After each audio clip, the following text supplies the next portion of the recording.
So just this past weekend was the London Comic Con 2022, and Hasbro Pulse was present at the convention. They had a booth. They were showing off a whole bunch of brand new product across all their different platforms, as well as they had a panel where they were taking some questions from the audience, addressing some stuff from the audience, and of course, revealing brand new Transformer product that will be going on pre-order very shortly. We will get into that in a moment. I covered some of this stuff in our Saturday night live stream just a couple of days ago, but I figured we're going to do a much more deep dive visual into what was revealed during that panel, as well as some information that was mentioned during that panel that is very interesting, to say the least, in relation to our future Haslab item. So let's jump into that, make sense of everything, and just enjoy the evening. So the first thing that they talked about, now keep in mind, the panel was a mixture of some of the big heads of each division for G.I. Joe, Transformers, Star Wars, and Marvel Legends. So for Transformers, they had the marketing guy, Ben, who was there, and Ben pretty much fielded all the Transformer-related stuff. So the first thing was the big reveal of the holiday leader, Optimus Prime. Now, this product was something that initially was being planned way back when Lenny Penzica was part of the Transformers team. Now he's with the G.I. Joe brand, but when the switch over from John Warden happened, Lenny initially was the lead of the team, and he was planning this leader Optimus Prime item that far back.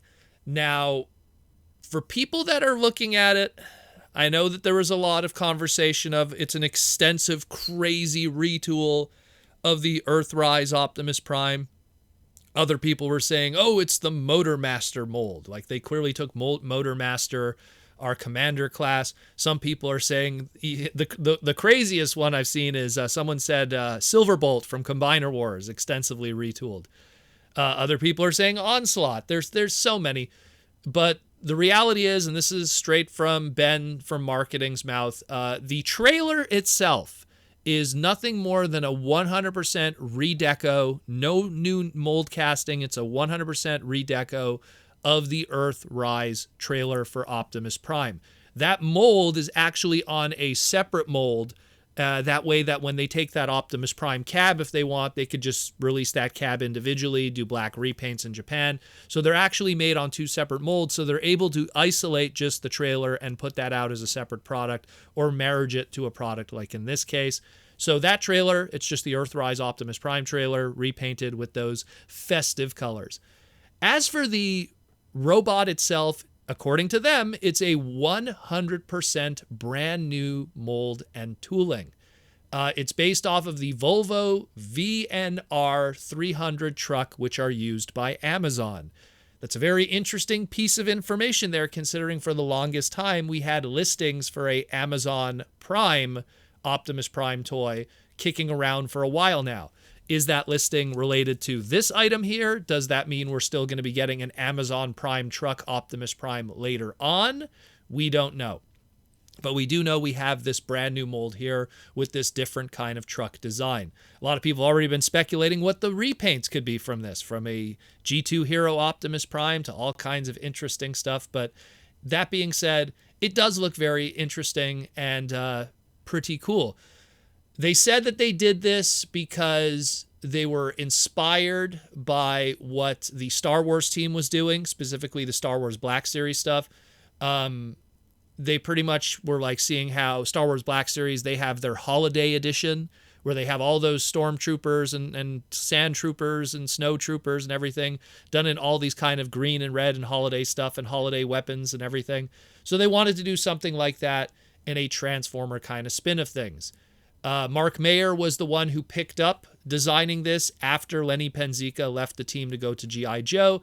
And Mark kind of went in the direction of, according to Mark here, basing it off of the UK books that had Optimus Prime in them. So I'm going to assume what he means by that is because there's been a lot of Christmas-related UK Transformer books. I think there's about 5 in total. But the only one that really comes to mind that relates to this design, I'm going to assume, is the UK issue number 41, which was Christmas Breaker. That's the one that has Optimus Prime on the cover with the Santa beard and everything. And I'm going to assume that it's just based off of those couple of panels where Optimus Prime is chilling in a Santa outfit that's 2 sizes too small for him. And they're just kind of vaguely basing it off of that.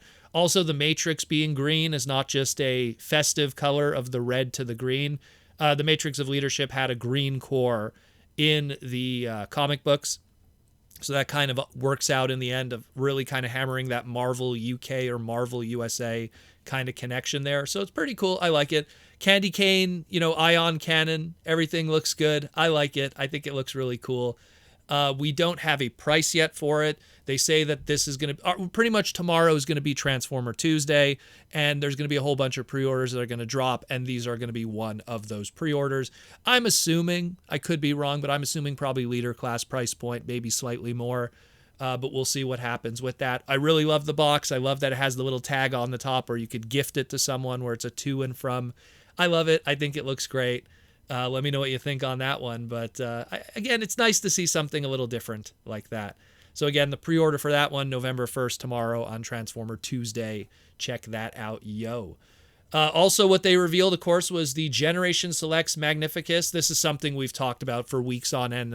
I mean, a couple months ago when the early leaks of the toy itself from the factory were starting to show up. So now we have the final look of it.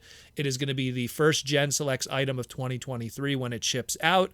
So that's the big thing with it. This was designed by Evan. Evan, of course, worked on the Studio Series 86 Perceptor before that this mold is based on. The only thing about it is it's a straight up repaint, but has a brand new head sculpt. That head sculpt technically is a toy accurate Perceptor, but of course that also works for being a toy accurate original Magnificus based off of the old eHobby toy. So kind of works out great. And again, by having that sculpt, by having that new Perceptor toy accurate head sculpt, that means we could probably see a toy accurate Perceptor repaint maybe through Buzzworthy in the future in a Voyager class or deluxe class price point. We'll see. We will see. I dig it. I think it looks cool. Again, Magnificus, the original, was a fantastic toy that came with a Microman figure, G-Made. We didn't get that in this case. No G.I. Joe pack in. It would have been nice, but still pretty cool. Keep an eye out for that. That's also going to be going up on pre-order tomorrow for Transformer Tuesday, November 1st, 2022. So be sure to check that out. They also mentioned, and this was something we talked about it briefly in the Earthspark segment about the flip changers, how like you could throw them in the air and stuff. So according to Ben, these are referred to as the one-step flip changers, but they are actually an homage to the bottle challenge that was going on the internet at one point, where people were taking a water bottle with a little bit of water in it and flipping it over and trying to make it land flat.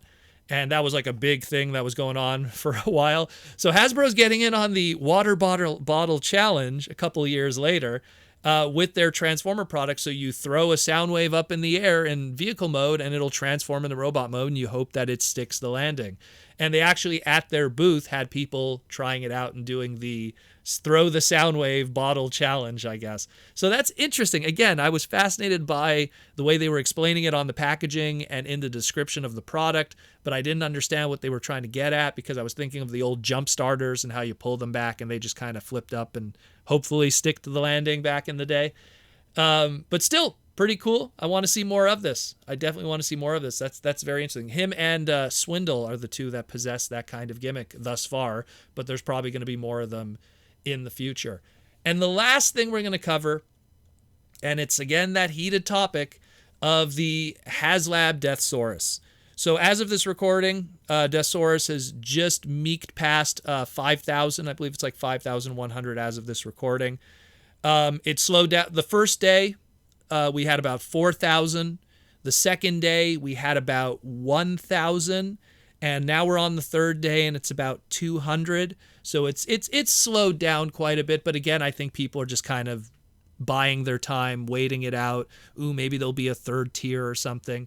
But they did address some stuff about the Deathsaurus, and the big one here that just, again, which was always my thing, is they said here the Haslab Deathsaurus was originally planned to be released as a mainline legacy figure.